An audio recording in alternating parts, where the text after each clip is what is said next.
ආයිබෝවන් කොටස් වෙළඳපොළ කියන්නේ වර්තමානයේදී ගත්තාම බොහොම ජනප්‍රිය මාතෘකාවක්. වැඩි අවදානමක් සහිතව ඒත් එක්කම වැඩි ප්‍රතිලාභයක් බලාපොරොත්තුවෙන් බොහෝ දෙනෙක් අද දවසේදී කොටස් වෙළඳපොළට අවතීර්ණ වෙනවා. මේ සූදානම් වෙන්නේ පුංචි දේවල් කීපයක් කොටස් වෙළඳපොළට අවතීර්ණ වෙන ඔබට පැහැදිලි කරන්නට. එහිදී පළවෙනියටම කොටස් වෙළඳපොළට සහභාගීත්වය දක්වන එහෙමත් නැත්නම් කොටස් වෙළඳපොළේ ආයෝජනය කරන ඔබ දැනගත යුතු වෙනවා හොඳින් දැනුම ලබාගත හැකි ක්‍රම මොනවද? එහෙමත් නැත්නම් දැනුම ලබාගන්නේ කොයි ආකාරයෙන්ද කියන එක සම්බන්ධයෙන් පළවෙනි කාරණාව තමයි හොඳින් දැනුවත් වීම.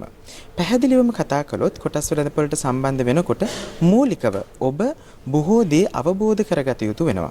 එහිදී සමාගම් පිළිබඳව සමාගම් තෝරා ගැනීම සම්බන්ධයෙන් එතනදී Tamanට ආයෝජනය සඳහා කොපමණ මුදලක් වැය කළ යුතුද බහා තැබිය යුතුද කියන මෙන්න මේ හැම කාරණාවක්ම පිළිබඳව අවබෝධය ඊටාම වැදගත් වෙනවා. මූලිකව කොටස් වෙළඳපොළට ඔබ අවතීර්ණ වෙනවා නම් මෙන්න මේ කාරණා පිළිබඳ ඔබට දැනුවත් වෙන්නට කොටස් වෙළඳපොළෙහිදී අපි වෙළඳපොළ සංවර්ධන අංශයෙන් විශාල වශයෙන් වැඩමුළු එහෙමත් නැත්නම් සම්මන්ත්‍රණ මාලාවන් සකස් කරලා තිබෙනවා. ඔබට ඒ සඳහා සියලු තොරතුරු අපේ වෙබ් අඩවියෙන් ලබා ගැනීමේ හැකියාව තියෙනවා.